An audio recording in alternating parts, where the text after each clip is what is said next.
El flujo de gases frescos que se dosifica en el flujómetro pasa a través del vaporizador y por arrastre se mezcla con el anestésico en concentraciones que se eligen y ajustan en el dial del vaporizador. Finalmente pasa al circuito anestésico, donde se puede medir la fracción inspirada del gas anestésico.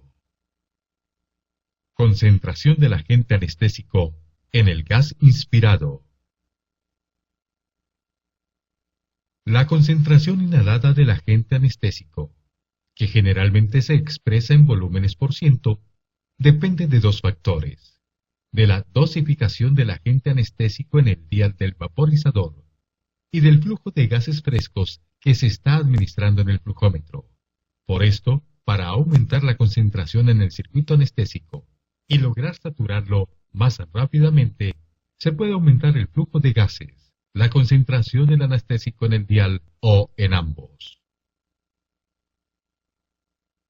Concentración alveolar.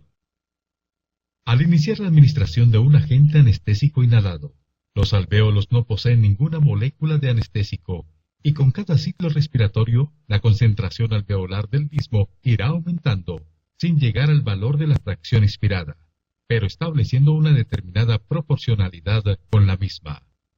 Si se mantiene la fracción inspirada y la ventilación constante, aproximadamente a los 10 minutos se alcanza en el alvéolo la máxima concentración posible, que es específica para cada agente anestésico. Si tomamos como ejemplo un paciente normoventilado, a quien se le administra sevoflurano, a una fracción inspirada constante, al transcurrir unos minutos tendrá una concentración anestésica en los alvéolos correspondientes al 85% de la inspirada. A esta diferencia entre la fracción inspirada y la concentración alveolar máxima alcanzada se le conoce como gradiente boca-alvéolo, el cual es generado y mantenido por el paso continuo del anestésico hacia el torrente sanguíneo y por la presencia de vapor de agua y de dióxido de carbono en el alvéolo. El gradiente boca-alvéolo es directamente proporcional a la solubilidad específica de cada agente anestésico inhalado.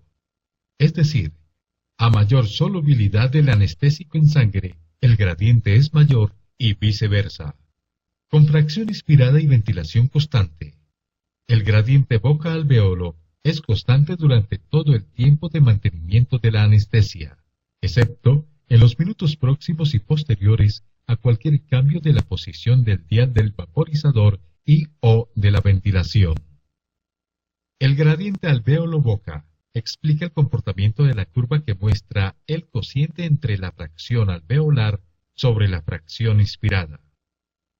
Finalmente, la ventilación pulmonar, producto de multiplicar el volumen corriente por la frecuencia respiratoria, es el componente fundamental para determinar la velocidad a la cual un agente anestésico ingresa a los alvéolos.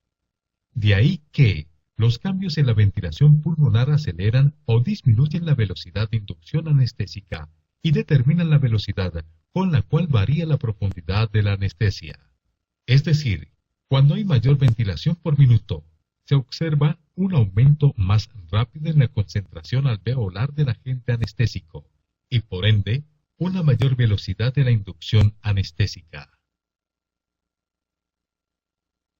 En condiciones normales, la membrana alvéolo capilar no representa ninguna limitación para el paso del agente anestésico inhalado.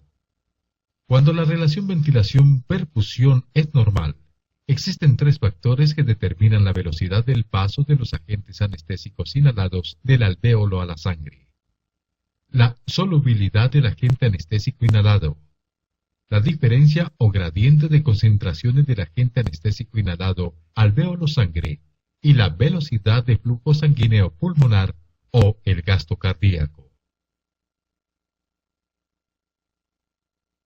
El anestésico tiene una presión parcial más alta en el alvéolo, por esto se difunde por la membrana alvéolo capilar hacia la sangre. No obstante, en estado de equilibrio, o cuando se igualan las presiones parciales entre el alvéolo y la sangre, puede haber diferencias en la cantidad o porcentaje de volumen del anestésico entre ambas partes, porque la dirección de la difusión la determinan las diferencias en la presión parcial y no la diferencia en la cantidad de gas. Esta diferencia de concentraciones del gas en la interfase gas-líquido en estados de iguales presiones se puede explicar por la solubilidad del anestésico en la sangre.